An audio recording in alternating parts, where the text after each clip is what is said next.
같이 평화 인사를 나누면서 예배를 드리도록 하겠습니다. 하나님의 평강이 예배드리는 모든 분들에게 가득하시길 바랍니다. 아멘. 저 돌아보시면서요.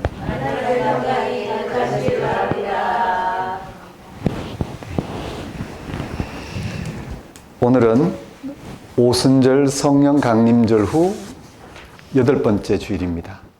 사도 바울은 복음을 다음과 같이 전합니다. 예수 그리스도를 말미암아 의의 열매가 가득하여 하나님의 영광과 찬송이 되기를 원하노라. 성경에서 의라는 단어보다 더 중요한 단어는 없습니다. 성경이 전하는 의는 하나님과의 관계에서 주어집니다. 개인의 차이는 있으나 아무도 완전히 의롭게 행동하지 못합니다. 성경은 하나님의 의로움을 말합니다. 하나님의 의로움은 예수 그리스도를 믿는 모든 이들에게 차별 없이 미칩니다. 하나님의 의로움의 실질적인 의미는 죄로부터 해방입니다. 죄가 무엇일까? 자기에 대한 걱정과 염려입니다. 자기를 높이려는 욕망입니다. 그 욕망이 채워지지 않으면 사람은 삶을 견뎌내지 못합니다. 죄로부터 해방되었다는 말을 가장 단순하게 설명하면 다른 이들에게 인정받지 못해도 세상의 기준에 들지 못해도 풍성한 삶을 살아낼 수 있게 되었다는 뜻입니다. 사도 바울은 우리가 예수 그리스도를 말미암아 죄에서 해방되었고 자기 연민에서 벗어났고 의로워졌으니 의로움의 열매를 풍성하게 맺으라고 합니다. 예수 그리스도 안에서 더 자유롭고 더 평화롭고 더 기쁨 충만하게 살라는 뜻입니다. 아무런 어떠한 조건에도 불구하고 그럴 수 있는 삶이 우리에게 주어졌다는 것을 알아보고 각성하라는 말씀입니다. 그런 삶이 곧 하나님의 영광과 찬송이 되는 것입니다.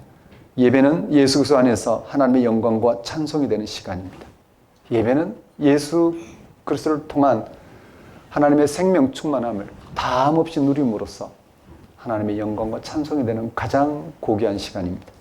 다 같이 성령 강림절 후 8번째 주일 예배를 성부와 성자와 성령 이름으로 드리겠습니다.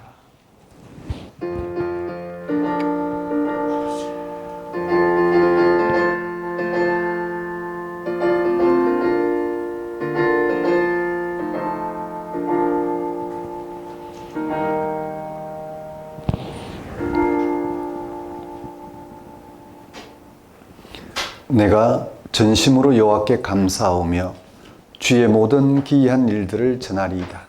내가 주를 기뻐하고 즐거워하며 지존하신 주의 이름을 찬송하리니 내 원수들이 물러갈 때에 주 앞에서 넘어져 망함이니이다.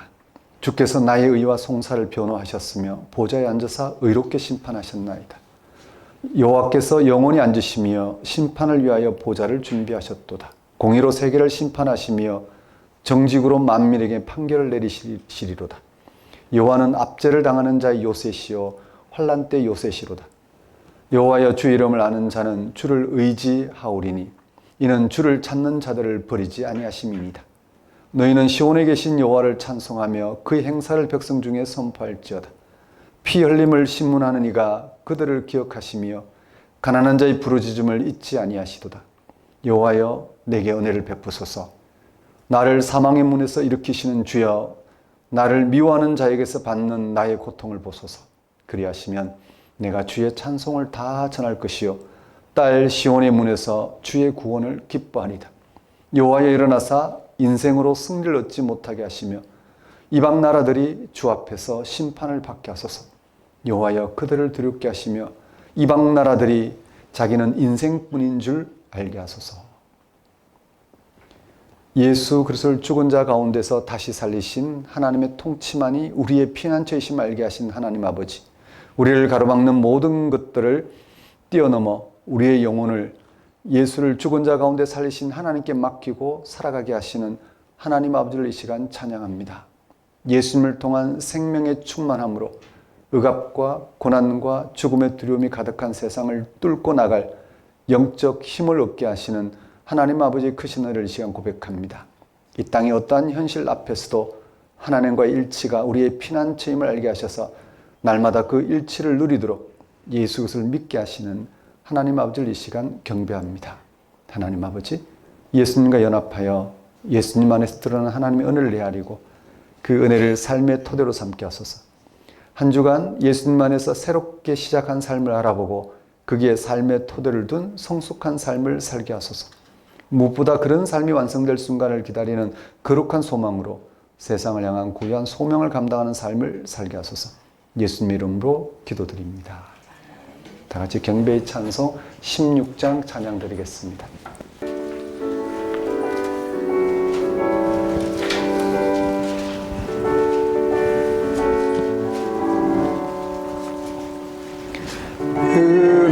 은혜로신 하나님, 우리 주 하나님, 우주 만물 만들고 우리를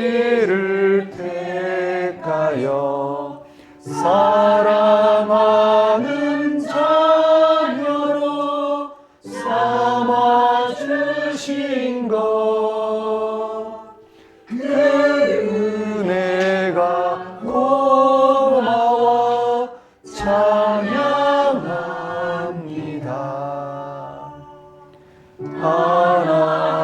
하나님의 독생자 우리 주 예수님, 우리들의 모든 것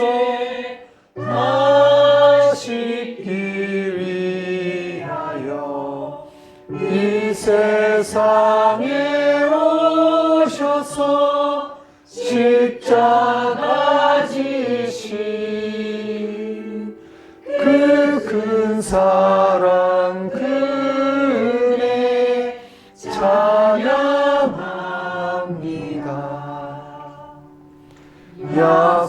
약속대로 임하신 보혜사 성령님 충만하게 하시어 기쁨을 주시고 구원받는 확신을 주신 사랑에 감사하며 찬송을 드리옵니다.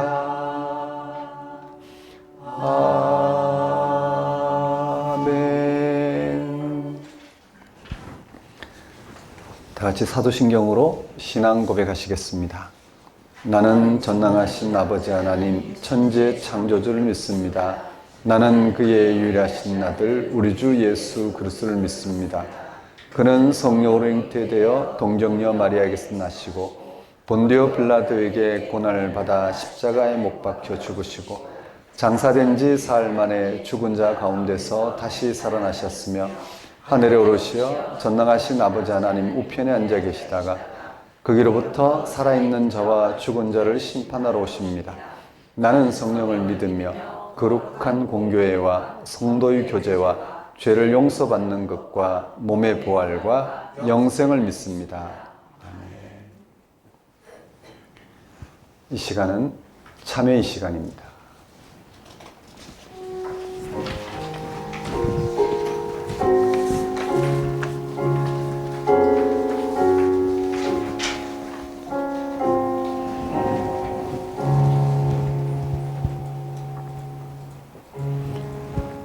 성경에서 하나님은 다음과 같이 말씀하십니다.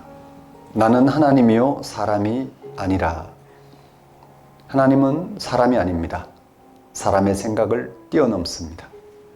하나님은 거룩한 존재입니다. 사람과 구별되는 존재입니다. 우리의 예상을 뛰어넘는 방식으로 긍휼과 사랑을 베푸시는 분입니다. 우리가 불가능하다고 생각하는 것도 하나님에게는 가능합니다. 우리가 옳다고 생각하는 것도 하나님에게는 옳지 않을 수 있습니다. 그렇습니다. 하나님은 하나님이시다는 말씀은 하나님의 일은 하나님만이 행할 수 있다는 뜻입니다.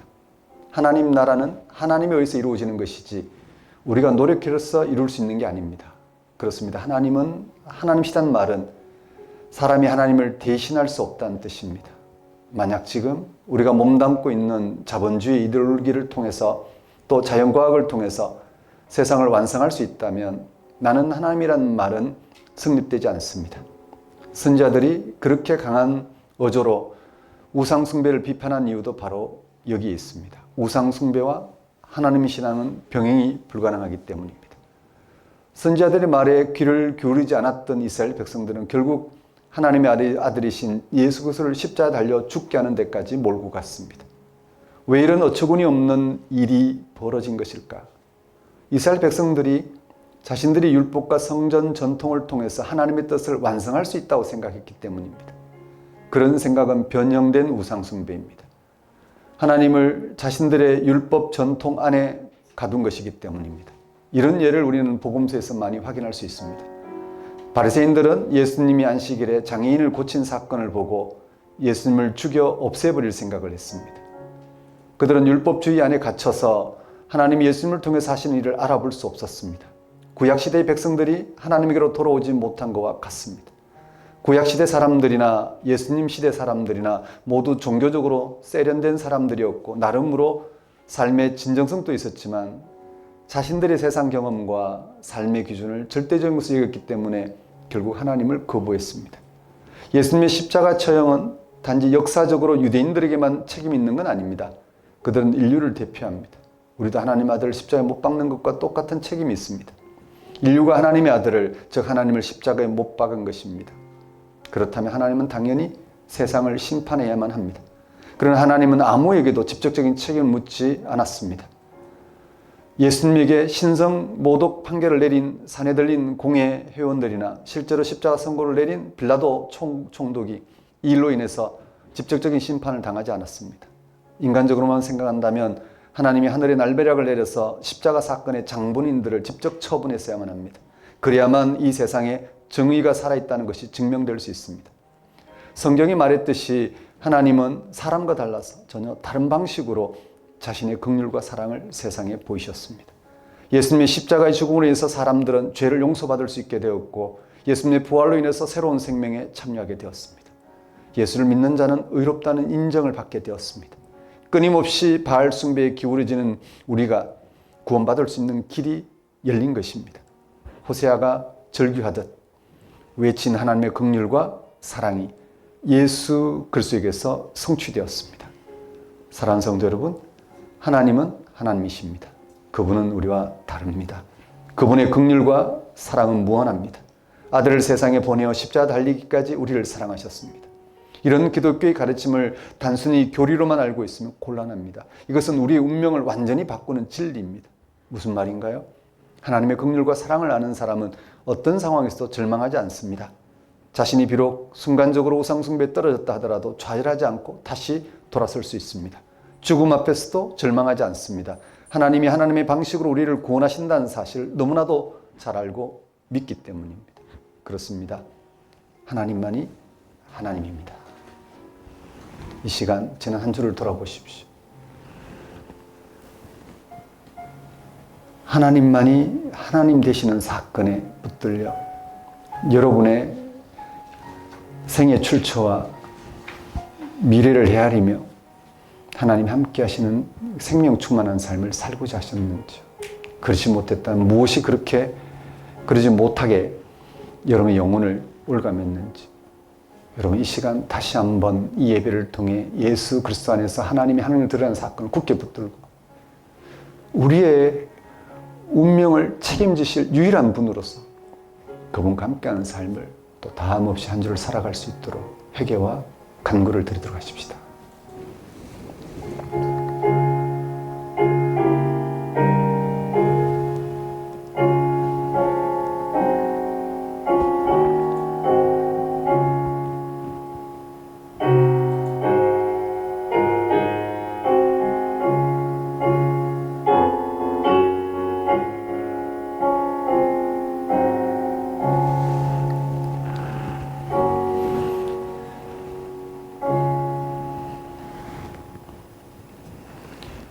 하나님 아버지, 예수 그리스도 안에서 하나님이 우리를 사랑하시는 아버지이심을, 우리의 생명의 주이심을, 우리를 의롭다 인정하시는 참된 의로이심을 알아보고 이 한 주간 또 하나님 함께하는 삶을 헤아리며 하나님 안에서의 생명 충만을 살아갈 수 있도록 인도하여 주옵소서.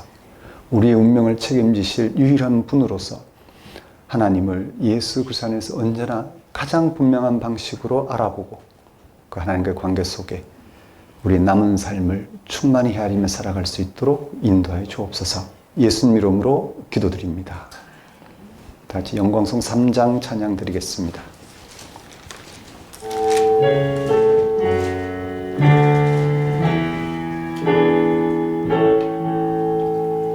성부 성자와 성령 찬송과 영광 돌려보내세. 대초로 지금까지 또 영원 무궁토록 성삼위께 영광 영광. 아멘. 이 시간은 봉헌 시간입니다. 봉헌 찬송 77장 찬양 드리면서 준비한 예물 하나님께 봉헌하도록 하겠습니다.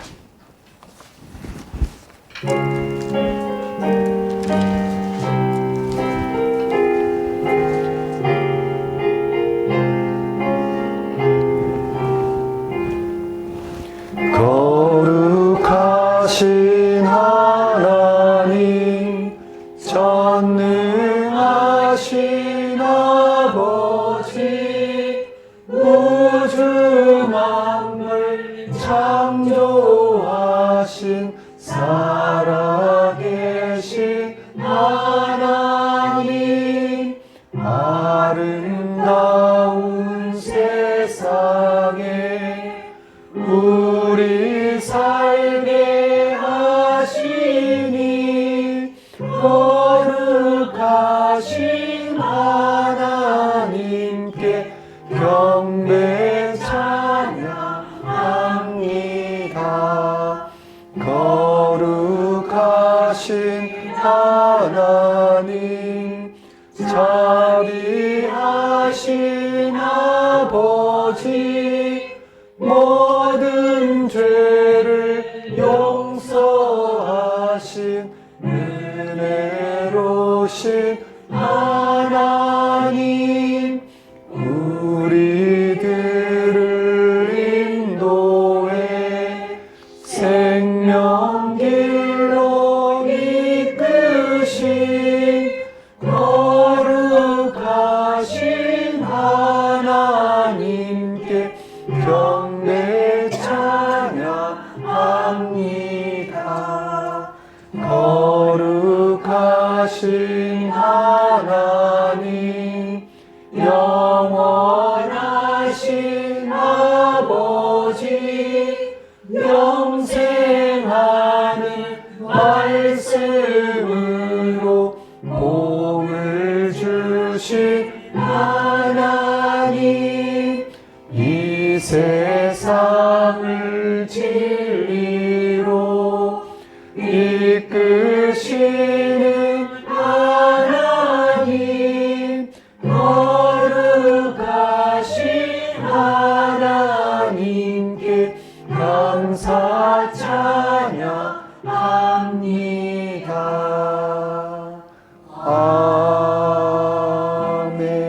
아멘. 주님, 오늘 우리도 2000년 기독교 역사에서 기독교 신앙의 신비에 참여했던 이들이 모두 갈망하였던 것을 똑같은 심정으로 갈망합니다. 하나님을 분명히 알고 싶습니다. 하나님을 직접 만나고 싶습니다. 하나님 생명의 궁극적 실체를 경험하고 싶습니다. 이런 갈망이 더할수록 결국 부질없다는 사실을 알고 있습니다. 하나님은 우리를 초월해 계시니 우리가 어떻게 직접 경험할 수 있겠습니까? 하나님은 창조주이시고 우리는 피조물이니 그 간극을 어떻게 뛰어넘을 수 있겠습니까? 비밀한 방식으로 세상에 내지하시며 초월의 방식으로 이 세상 너머에 계신 하나님을 우리가 무슨 수로 직접 경험할 수 있겠습니까? 하나님께 이르는 유일한 길은 성육신의 하나님이신 역사의 예수 그리스도에게 가까이 가며 하나 되는 것뿐입니다. 그 사실을 알게 하시고 믿게 하심으로 나세렛 예수와 그에게 일어난 사건을 깊이 하는 일에 우리의 남은 삶을 온전히 쏟게 하셔서 오늘 또 나를 본 자는 아버지를 본 것이라 말씀하신 예수 그리스도와의 일치를 이루게 하시니 우리가 어찌 하나님께 감사와 찬송을 드리지 않을 수 있겠습니까? 하나님 아버지, 이러한 하나님의 다스림 가운데 살아가게 하시는 하나님의 은혜를 이 시간 고백합니다. 우리의 모든 필요를 채우신 하나님께 감사 영광을 돌리는 것은 우리의 마땅히 행할 바이며 또한 지극한 기쁨을 알고 하나님 앞에 들고 나온 우리의 예물과 헌신을 받아주소서. 우리로 생명의 주 앞에, 그 신비 앞에, 그 약속과 미래 앞에 다만 순종하는 삶을 살게 하소서. 예수님 이름으로 기도드립니다. 네, 교회 소식을 전한 시간입니다. 작은 교회 여러분 안녕하십니까? 우리는 현재 작은 교회로 살아가고 있습니다. 작은 교회는 신구약 성경이 전하는 하나님 말씀을 알아들음으로 지금 우리와 함께 하시는 하나님과의 관계를 맺고 그 안에서 하나님이 예수에게 보이시고 우리에게 주시겠다는 그 생명을 알아보고 살아가고자 하는 신앙인들을 가리킵니다. 여러분이 가장 분명한 방식으로 하나님 말씀을 알아들으시고 가장 분명한 방식으로 여러분의 삶 속에 하나님 말씀이 어떻게 살아 역사하신지를 헤아리시고 맛보시고 경험하시고 그리고 가장 분명한 방식으로 하나님의 말씀을 여러분의 신앙과 삶을 통해 세상에 전하며 그렇게 살아가는 신앙인이 되었으면 좋겠습니다. 우리가 뭘 듣고 뭘 받아들이고 무엇에 근거해서 내 삶을 헤아리고 무엇에 근거해서 내 삶의 충만을 맛보고 무엇에 근거해서 우리는 세상과 관계를 맺고 세상을 향해 말하고 섬기고 살아가는지 우리는 분명히 해야 합니다. 그래야지 우리 영혼이 언제나 충만할 수 있는 길을 택할 수가 있습니다. 그렇게 함께 작은 교회로서 하나님 영광스러운 몸된 작은 교회로서 함께 살아가는 그런 신앙 여정이 됐으면 좋겠습니다. 2026년 7월 현재 작은 교회 소개 및 사역입니다. 주일 저녁 지금 로마스가 진행되고 있습니다. 아주 8분 농선을 넘어가고 있는데요. 사투를 벌이고 있습니다. 로마스의 세계를 따라잡고자 시도해보고 있습니다. 로마서는 지금 9장, 10장, 11장 하나님의 의와 이스라엘의 구원 문제를 다루고 있는 본문인데 이제 10장 본문을 다루고 있습니다. 월요일 저녁 작은 교회, 청년 작은 교회입니다. 로마서를 공부하고 있고요. 화요일 저녁은 시편 제 3권을 공부하고 있습니다. 지난주 81편을 공부했습니다. 수요일 저녁 요한서신, 요한복음, 요한 1서, 2서, 3서를 공부했고 이제 그렇게 공부한 사람들과 함께 요한계시록을 살펴봅니다.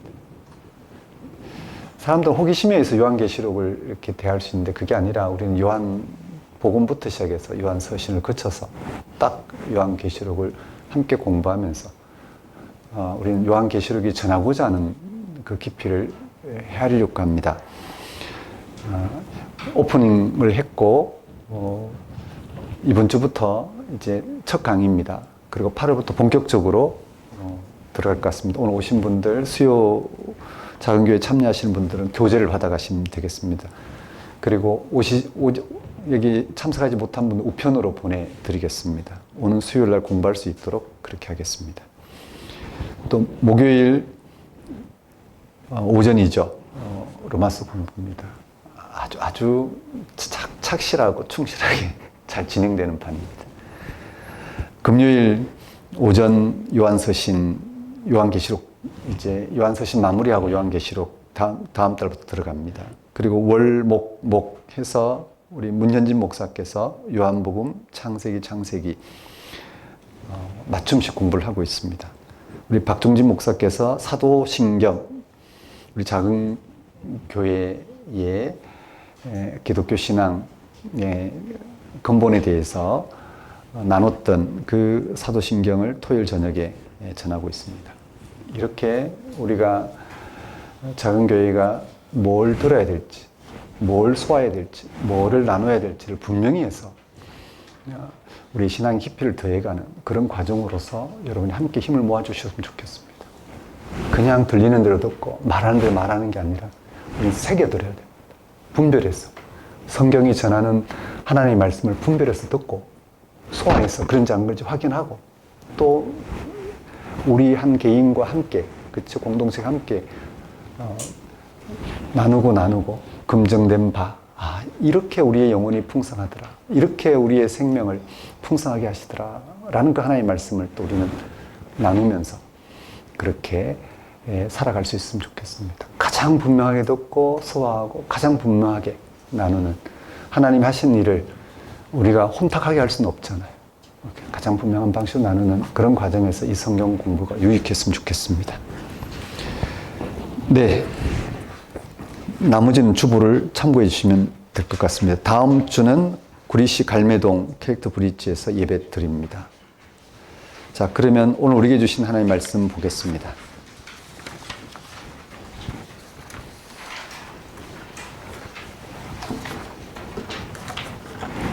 오늘 우리에게 주신 하나님의 말씀은 로마서 9장 30절에서 10장 13절까지 말씀입니다.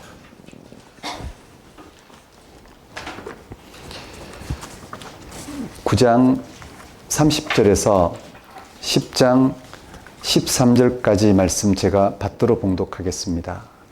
그런즉 우리가 무슨 말을 하리요 의를 따르지 아니한 이방인들이 의를 얻었으니 곧 믿음에서 난 의요 의의 법을 따라간 이스라엘은 율법에 이르지 못하였으니 어찌 그리하냐 이는 그들이 믿음을 의지하지 않고 행위를 의지함이라 부딪힐 돌에 부딪혔느니라. 기록된 바 보라 내가 걸림돌과 그치는 바위를 시온에 두노니 그를 믿는 자는 부끄러움을 당하지 아니하리라 함과 같으니라. 형제들아 내 마음에 원하는 바와 하나님께 구하는 바는 이스라엘을 위함이니 곧 그들로 구원을 받게 함이라. 내가 증언하노니 그들이 하나님께 열심히 있으나 올바른 지식을 따른 것이 아니니라. 하나님의 의를 모르고 자기 의를 세우려고 힘써 하나님의 의에 복종하지 아니하였느니라. 그래서는 모든 믿는 자에게 의를 이루기 위하여 율법의 마침이 되시니라. 모세가 기록하되 율법으로 말미암는 의를 행하는 사람은 그 의로 살리라 하였거니와 믿음으로 말미암는 의는 이같이 말하되 네 마음에 누가 하늘에 올라가겠느냐 하지 말라 하니 올라가겠느냐 하면 그리스도를 모셔 내리려는 것이요 혹은 누가 무저갱에 내려가겠느냐 하지 말라 하니 내려가겠느냐 하면 그리스도를 죽은 자 가운데서 모셔 올리려는 것이라. 그러면 무엇을 말하느냐 말씀이 네게 가까워 네 입에 있으며 네 마음에 있다 하였으니 곧 우리가 전파하는 믿음의 말씀이라. 네가 만일 네 입으로 예수를 주로 시인하며 또 하나님께서 그를 죽은 자 가운데서 살리신 것을 네 마음에 믿으면 구원을 받으리라. 사람이 마음으로 믿어 의에 이르고 입으로 시인하여 구원에 이르느니라. 성경이 이르되 누구든지 그를 믿는 자는 부끄러움을 당하지 아니하리라 하니 유대인이나 헬라인이나 차별이 없음이라. 한 분이신 주께서 모든 사람의 주가 되사 그를 부르는 모든 사람에게 부요하시도다. 누구든지 주의 이름을 부르는 자는 구원을 받으리라. 하나님 아버지 이 시간 선포되는 말씀을 통하여 예수 그리스도를 통한 하나님의 구원의 신비를 다함 없이 헤아리고 누리고 전하며 살아갈 수 있도록 인도하여 주옵소서. 예수님 이름으로 기도드립니다. 오늘 설교 본문은 로마서 9장 30절에서 10장 13절까지 말씀이고 제목은 하나님의 의와 자기 의입니다. 우리의 신앙생활은 하나님의 의를 알아보고 구하는 삶입니다. 예수님은 산상설교에서 다음과 같이 말씀하신 적이 있습니다. 그런즉 너희는 먼저 그의 나라와 그의 의를 구하라. 그리하면 이 모든 것을 너희에게 더하시리라. 하나님 나라와 그 의는 같은 뜻입니다. 하나님 나라를 받아들이는 것이 하나님과 관계를 바르게 하는 의입니다. 우리는 하나님의 의를 통해 의롭게 하심을, 구원을, 생명을 얻습니다. 예수님은 하나님과 일치하신 분으로 하나님의 의를 드러내셨습니다. 우리는 하나님과 단절된 불의한 세상에서 살아가고 있습니다. 부자가 되고자 하는 것도, 사람들에게 인정받고자 하는 것도, 모험적인 삶도 그 자체로는 불의한 삶의 한 범주입니다. 왜냐하면 그런 삶도 결국 하나님과의 관계에서 얻어야 할 생명을 대신할 수 없고 모두 죽음으로 끝나기 때문입니다. 성공과 실패, 부와 가난, 삶과 죽음으로 이루어진 세상에서 예수님은 하나님의 의를 드러내셨습니다. 그가 드러내신 하나님의 의의 빛 가운데서 가난한 자도 복이 있고 그를 믿는 자는 죽은 자도 살아나고 살아있는 자는 영원히 산다고 하셨습니다. 우리에게 중요한 것은 예수님이 드러내신 하나님의 의를 알아보고 그것을 구하는 삶입니다. 그래야 죽음으로 끝나는 불의한 세상에서 우리가 구원을 받기 때문입니다. 여러분 어떻습니까? 현재 하나님의 의를 알아보고 그것을 구하는 삶을 살고 계신지요? 그런데 우리 기독교인보다 먼저 하나님의 의를 알아보고 구하는 이들이 있었습니다. 유대인들입니다. 그들은 율법을 통해 그들에게 주어진 하나님의 의를 알아보고 구하도록 선택받은 민족입니다. 그들은 창조주 하나님에 의해 피조물인 세상이 궁극적인 구원을 받을 것을 희망했습니다. 그런 그들은 다른 모든 민족을 대표하여 먼저 하나님의 의를 구하며 그리스도를 통해 하나님의 의가 세상에 온전히 이루어지기를 기다렸습니다. 메시아를 기다렸습니다. 그것이 그들이 희망하는 구원이고 세상이 구원받는 길이었습니다.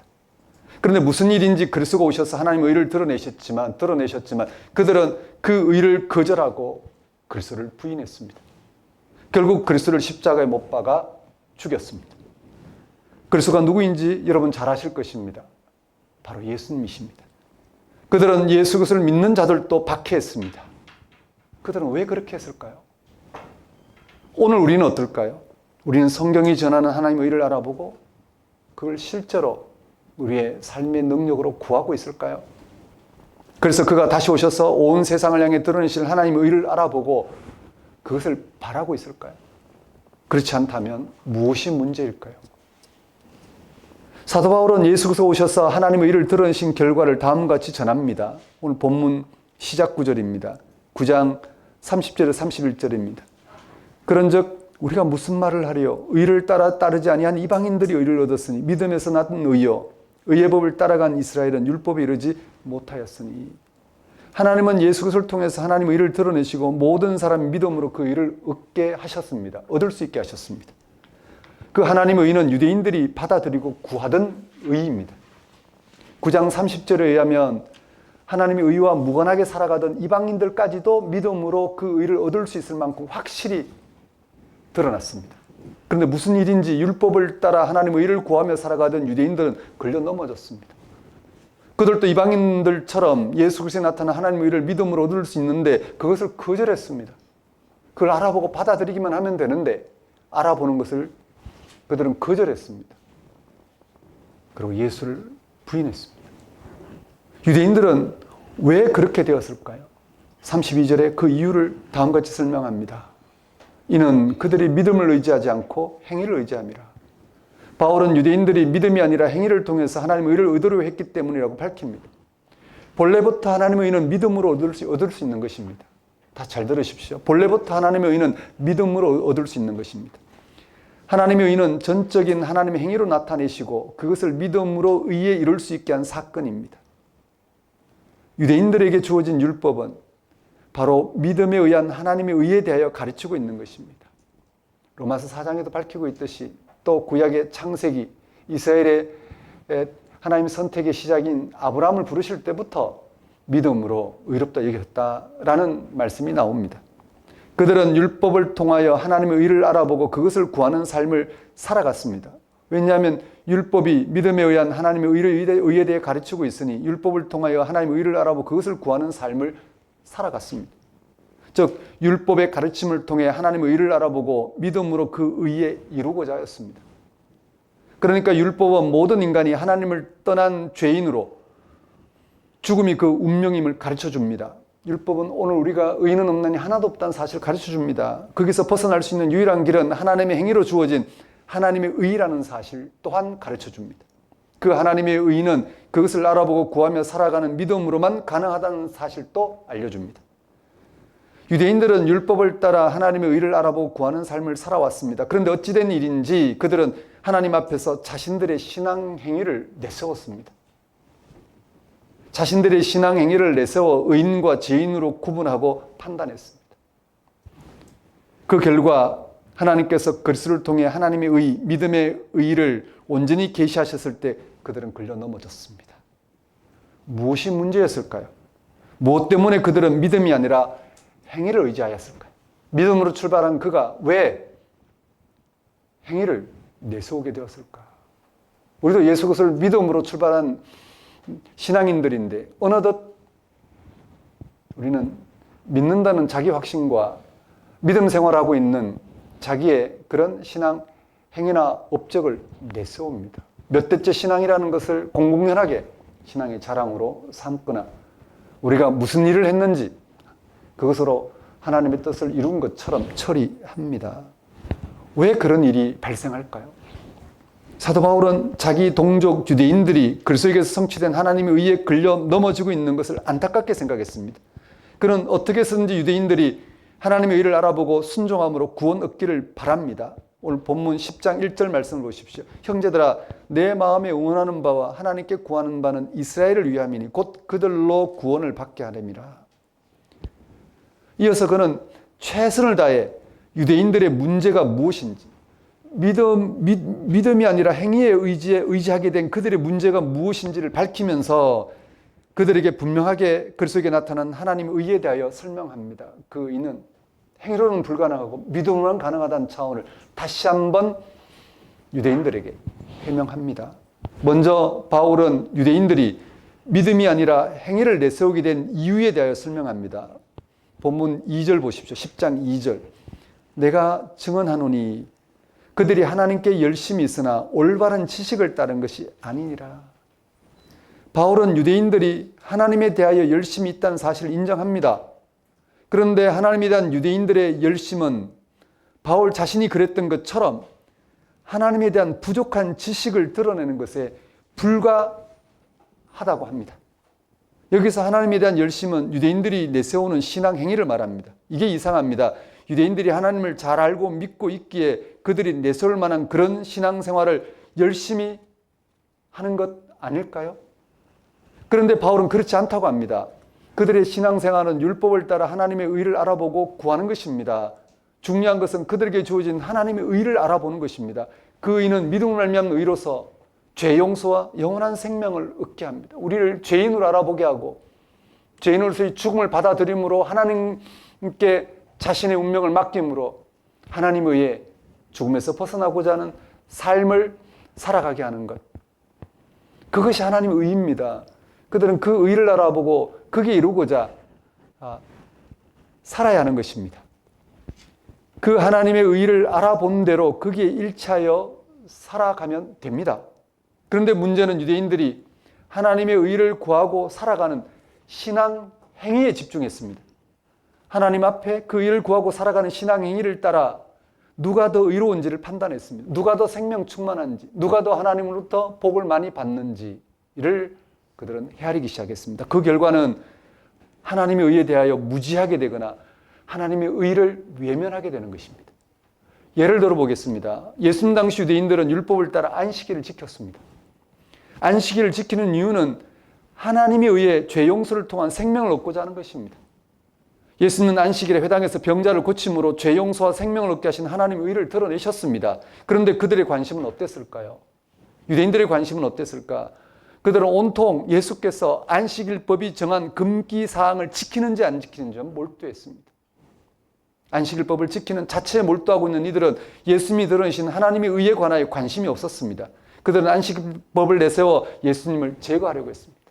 안식일법을 어긴 예수는 율법을 어겼고 율법을 어기면서 자신에게 하나님의 의가 임하고 있다니 신성모독입니다. 그래서 그를 제거하려고 했습니다. 하나님 앞에서 안식일법을 지키는 자체에 몰두하고 있는 이들은 예수님이 들으신 하나님의 의에 대하여 관심이 없었습니다. 그들은 안식일법을 내서 예수님을 제거하려고 했습니다. 이는 하나님의 의를 구하며 살아가는 그들의 신앙의 열성, 신앙의 행위, 율법 행위가 하나님의 의에 대하여 무지하게 하고 외면하게 한 것입니다.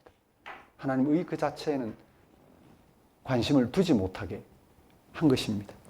바울은 유대인들의 신앙적 열성은 하나님의 의가 아니라 자기 의를 세우는 것이라고 진술합니다. 로마서 10장 3절입니다. 하나님의 의를 모르고 자기 의를 세우려고 힘써 하나님의 의에 복종하지 아니하였느니라. 근본적으로 사람은 신앙적 열성으로 하나님의 의에 이를 수 없습니다. 불가능합니다. 만일 하나님의 의를 알아보고 그것을 수용하는 방식으로 신앙생활이 진행되지 않으면 하나님에 대한 열성은 결국 하나님의 의를 거부하게 됩니다. 왜냐하면 그런 하나님에 대한 열성은 자기 행위를 내세우는 일이기 때문입니다. 자기 행위가 자기 의입니다. 자기 의를 내세우게 되면 하나님의 의에 대하여 무지하게 될 뿐만 아니라 거부하게 됩니다. 성경이 전하는 하나님의 의를 아무리 바르게 전해도 들으려고 하지 않습니다. 그렇습니다. 보기에 좋은 것이라고 해서 모두 옳은 것은 아닙니다. 우리가 보기에 좋고 내세우기에 자랑스러운 거라서 하나님 보시기에 옳은 것은 아닙니다. 하나님의 의를 굳게 붙들지 않으면 모든 열정적인 신앙은 결국 자기 의에 사로잡히게 되는 것입니다. 예수님이 비유로 가르치신 바리새인과 세리의 기도를 보면 자기 의가 무엇인지 알 수 있습니다. 바리새인은 이렇게 기도했습니다.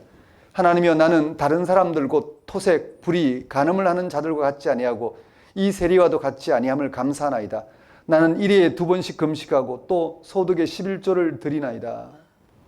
이와 달리 세리의 기도는 이렇습니다. 세리는 멀리 서서 감히 눈을 들어 하늘을 쳐다보지도 못하고 다만 가슴을 치며 이르되 하나님이여 불쌍히 여기소서, 나는 죄인으로소이다. 이에 대한 예수님의 판단은 다음과 같습니다. 저 바리새인이 아니고 이 사람이 의롭다 하심을 받고 그 집으로 내려갔느니라. 무릇 자기를 높이는 자는 낮아지고 자기를 낮추는 자는 높아지리라. 이 말씀에 따르면 자기 의는 결국 자기를 높이는 태도로 할 수 있습니다. 따라서 아무리 열성적인 신앙생활을 해도 하나님의 의를 알아보고 구하는 것이 아니라 자기 행위를 내세우거나 자기를 높이는 수단이 된다면 그것 자체가 불의하게 된다는 가르침입니다. 우리가 새겨들어야 합니다. 바울은 유대인들이 예수 그리스도에 나타난 하나님의 의를 거부하는 이유는 하나님의 의에 대해 무지하기 때문이라고 밝힙니다. 그리고 그런 무지는 하나님의 의를 구하는 신앙 행위, 즉 자기 의를 내세웠기 때문이라고 합니다. 율법을 따라 하나님의 의를 알아보고 구하는 신앙이 결국 그 신앙 행위를 내세움으로 하나님의 의를 몰라보고 배척한다니 바울로서는 분통이 터지는 일입니다. 바울 자신도 유대인과 같은 상태에 있다가 그리스도를 통하여 하나님의 의를 경험하고는 그가 내세웠던 신앙 행위, 자기 의를 배설물로 여기고 오직 하나님의 의를 알아보고 그게 이르는데 모든 것을 걸었습니다. 그런 그는 유대인들을 설득하기 위해 다음과 같이 전합니다. 본문 4절을 보십시오. 그리스도는 모든 믿는 자에게 의를 이루기 위하여 율법의 마침이 되시니라. 이 말씀은 그리스도께서 율법이 전하는 하나님의 의를 온전히 나타내셨는데 그것은 믿음으로 가능한 의라는 말씀입니다. 그 앞에 모든 신앙 행위, 자기 의를 내려놓고 그리스도가 나타내신 하나님의 의를 알아보고 구하라는 말씀입니다. 이에 대하여 바울은 본문 10장 5절에서 13절까지 자세히 풀어서 설명합니다. 그리스도께서 하나님의 의를 드러내셨는데 그 믿음을 말미암는 의라는 것. 그런데 유대인들은 율법을 따라 믿음 말미암는 의, 하나님의 의를 알아보고 구하고자 했는데 알아보고 구하고자 하는 그 율법의 행위, 신앙 행위를 내세운 나머지 하나님의 의에 대해 무지하게 되었고 그 결과 예수를 십자가에 못 박았고 하지만 하나님은 그들에게 의를 계시한 대로 긍휼히 여기시고 예수를 죽은 자 가운데 살리심으로써 율법이 지나고 있는 하나님의 의를 새로운 방식으로 성취하셨습니다. 바울은 그것을 설명함으로써 다시는 하나님의 의를 알아보고 구하는 신앙 행위에 떨어져 의에 대해 무지에 떨어지지 않도록 불러주기 위해 오늘 본문 10장 5절에서 13절까지 말씀을 기록하고 있는 것입니다. 바울은 10장 5절에서 모세가 전해준 율법을 언급하면서 그 율법도 믿음으로 얻게 되는 하나님의 의에 대하여 가르치고 있다는 사실을 강조합니다. 잘 들으십시오. 실상 모세가 가르친 율법도 믿음으로 얻게 되는 하나님의 의에 대한 가르침이다 라는 것을 바울은 분명하게 10장 5절에서 전합니다. 이에 대한 근거로 모세가 율법의 성격을 전하고 있는 신명기 30장 12절 14절 말씀을 인용하여 본문 10장 6절 8절에서 제시합니다. 신명기 30장 12절 14절에 모세가 전한 말씀은 율법의 성격을 말하고 있는데 그 율법의 성격을 말하고 있는 것을 바울이 인용하여 본문 6절에서 8절에 전하고 있습니다. 먼저 바울이 인용한 신명기 30장 12절 14절 말씀에서는 모세가 자신이 전한 율법이 믿음으로 말미암는 하나님의 의에 대한 말씀이라는 것을 강조했습니다. 하나님의 의는 하늘이나 바다 건너편에 있어 우리의 행위로 거기에 이룰 수 있는 것이 아니라는 것입니다. 하나님의 의는 하늘에 있는 것이 아니며 바다 건너편에 있는 것도 아닙니다. 그것은 이미 하나님 백성에 나타났고 율법이 전하고 있으니 율법을 따라 그 의를 알아보고 구하면 된다는 것입니다. 그래서 신명기 30장 14절 말씀은 다음과 같습니다. 오직 그 말씀이 네게 매우 가까워서 네 입에 있으며 네 마음에 있은즉 네가 이를 행할 수 있느니라. 이렇게 율법도 믿음으로 말미암는 하나님의 의에 대한 가르침인데 유대인들은 그것을 알아보지 못할 만큼 자기 행위에 떨어져 있었습니다. 바울은 앞서 설명한 모세의 신명기 30장 12절 14절 말씀을 인용하되 살짝 변용해서 그리스도가 드러내신 하나님의 의를 설명하는 데 사용합니다.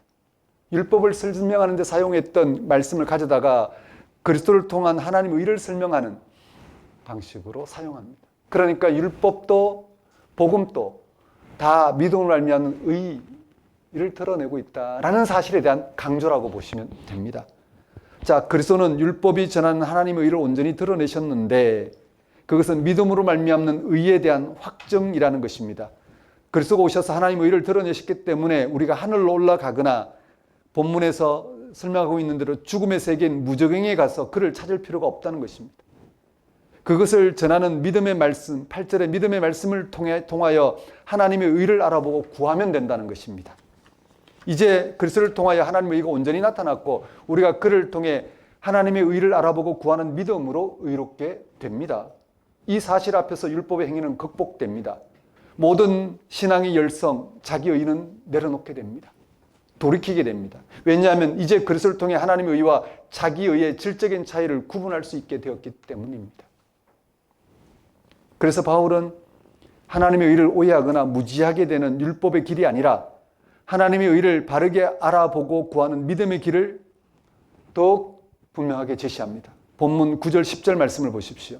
네가 만일 네 입으로 예수를 주로 시인하며 또 하나님께서 그를 죽은 자 가운데 살리신 것을 네 마음에 믿으면 구원을 받으리라. 사람이 마음으로 믿어 의에 이르고 입으로 시인하여 구원에 이르느니라. 9절에 따르면 예수님이 주라는 사실을 입으로 고백하고 하나님께서 예수를 죽은 자 가운데 살리신 것을 마음으로 믿으면 구원받습니다.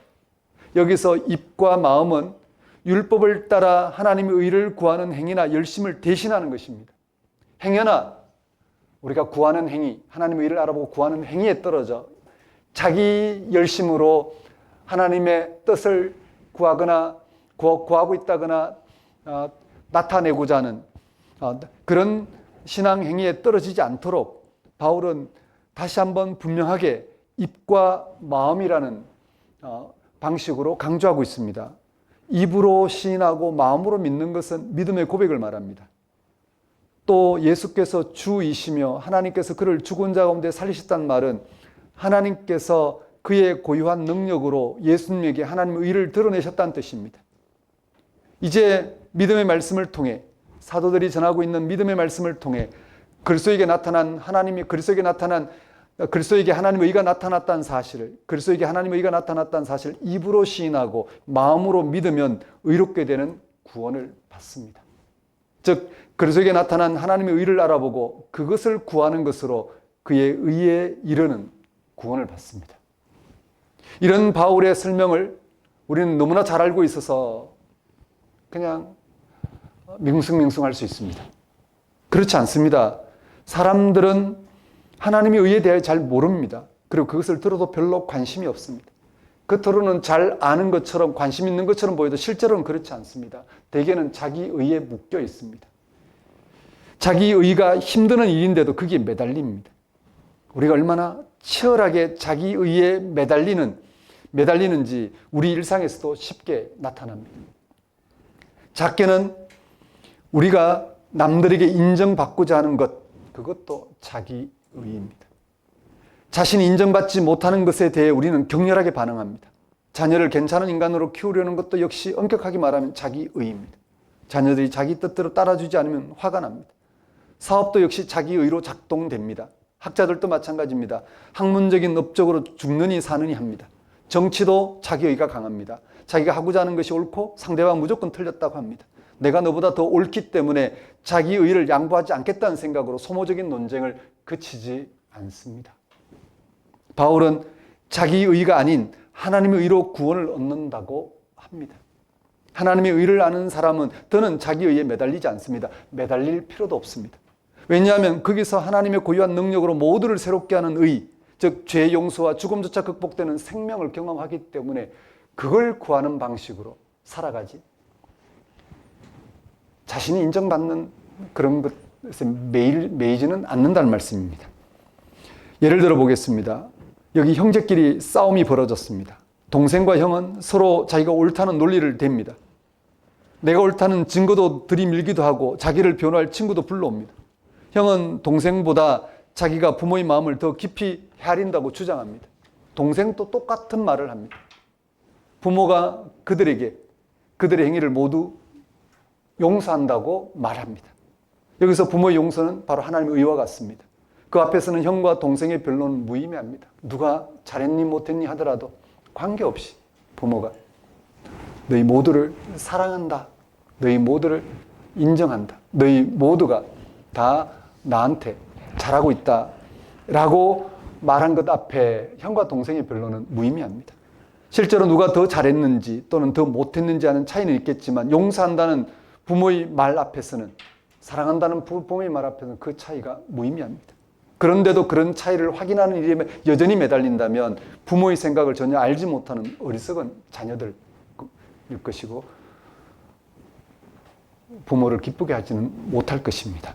이처럼 바울은 자기의를 아예 무효로 처리하고 우리를 전적으로 은혜롭다 인정하시는 하나님의 의를 다함없이 전하고 있습니다. 그렇습니다. 자기의와 하나님의 의는 질적으로 다릅니다.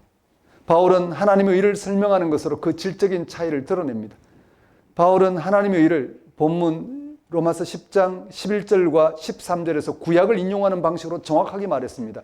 누구든지 그리스도를 믿는 사람은 부끄러움을 당하지 않고 누구든지 주의 이름을 부르는 자는 구원을 받을 것입니다. 누구든지라는 말에 주목하십시오. 의를 얼마나 실천했는지, 얼마나 교양이 있는지, 어느 나라 사람인지 하는 차별이 없다는 뜻입니다. 유대인이나 헬라인이나 차별이 없다 11절에 밝힙니다. 바울은 이어서 한 분이신 주께서 모든 사람의 주가 되셨다고도 합니다. 놀라운 고백입니다. 하나님과 구원에 대한 혁명적인 시각 전환입니다. 사랑하는 성도 여러분, 우리의 신앙생활은 예수 그리스도에 나타난 하나님의 의를 알아보고 구하는 삶입니다. 그 하나님의 의는 모든 믿는 자를 의롭다고 인정하십니다. 그 하나님의 의 앞에 우리의 신앙적 열성이나 행위를 내세울 수 없습니다. 어떠한 신앙적 열성이나 행위라 해도 그것을 내세우는 순간 우리는 하나님의 의에 대하여 무지하게 됩니다. 다른 사람보다 자신을 낮게 여기는 것도 자기 의입니다. 자기가 아무리 보기에 좋아도 그것은 결국 하나님의 의와, 자기 의가 아무리 보기 좋아도 그것은 결국 하나님의 의와 대립합니다. 우리는 예수 그리스도를 통해서 인간의 죄를 사하시고 죽음에서 건지신 하나님의 의를 알아보고 구하는 삶에 집중해야 합니다. 일단 하나님의 의를 알아봐야 합니다. 그리고 그 의에 이루고자 분투해야 됩니다. 가난한 자가 복이 있다니 세상은 가난한 자를 멸시합니다. 부자가 화가 있다니 세상은 부자를 좋아합니다. 우리는 그런 삶 자체가 불의하다는 사실, 그리고 하나님은 가난한 자가 복이 있다 할 만큼 세상을 새롭게 대한다는 것, 그게 뭔지를 알아보고 구하는 삶이 중요합니다. 우리 신앙적 열성이나 행위는 그걸 구하는 방식으로 작동돼야 되지, 우리의 열성이나 신앙 행위가 앞서면 우리는 하나님의 일을 알아볼 수도 없습니다. 그걸 구하는 것을 우리는 힘들어합니다. 그렇습니다. 우리는 예수를 통해서 우리는 예수를 통해서 인간의 죄를 사하시고 죽음에서 건지시는 하나님의 의를 알아보고 구하는 삶에 집중해야 합니다. 그것이 신앙생활입니다. 우리는 예수님에게 나타난 하나님의 의, 믿음으로 말미암는 하나님의 의, 누구든지 예수 그리스도를 믿음으로 의롭다고 인정하시는 하나님의 의를 구하고 드러내야 합니다. 그것이 전도이고 선교입니다.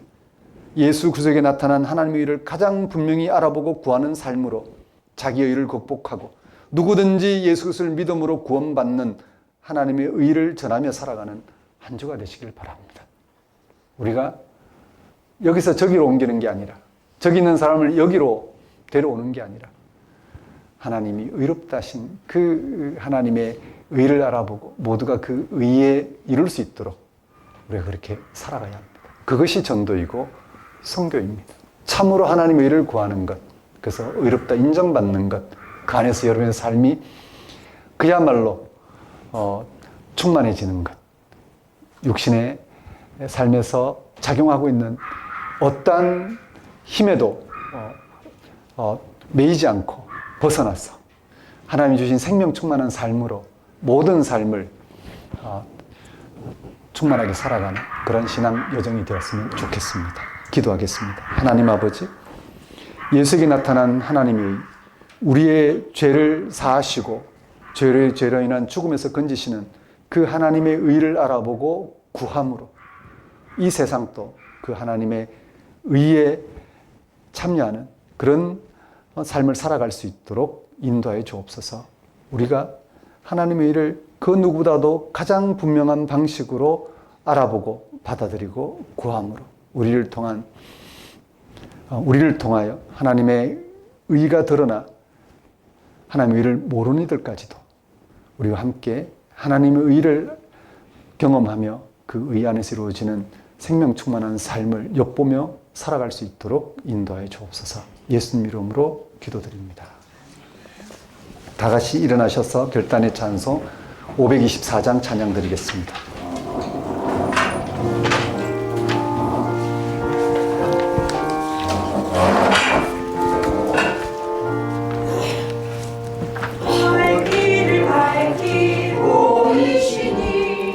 주 앞에 빨리 나갑시다. 우리를 찾는 구주 예수 오도라 하시네. 죄악 벗은 우리 영혼은 기뻐 뛰며 주를 보겠네. 하늘에 계신 주 예수님 영원히 섬기리. 우리를 오라 하시는 말 기쁘게 듣고 순종하세. 구주를 믿니 지체 말고 속속히 나가세. 죄악 벗은 우리 영혼은 기뻐 뛰며 주를 보겠네. 하늘에 계신 주 예수를 영원히 섬기리. 주 오늘 여기 계시오니 나와서 주의 말씀 듣세. 듣기도 하며 생각하니 참 진리로다. 죄악 벗은 우리 영혼은 기뻐 뛰며 주를 보겠네. 하늘에 계신 주 예수를 영원히 섬기리. 기도하겠습니다. 이제는 우리 주 예수 그리스도의 은혜와 하나님의 무한하신 사랑과 성령님의 교통하심이 예수 그리스도에게 나타난 하나님의 의, 믿음으로 말미암는 하나님의 의를 알아보고 구하는 삶을 통해 죽음에 처하게 하는 자기 의에서 벗어나 죽음이 극복되는 의, 구원, 생명을 경험하며 살아가고자 결단한 모든 성도와 세상 모든 사람과 만물 위에 영원히 함께 하시기를 축원합니다.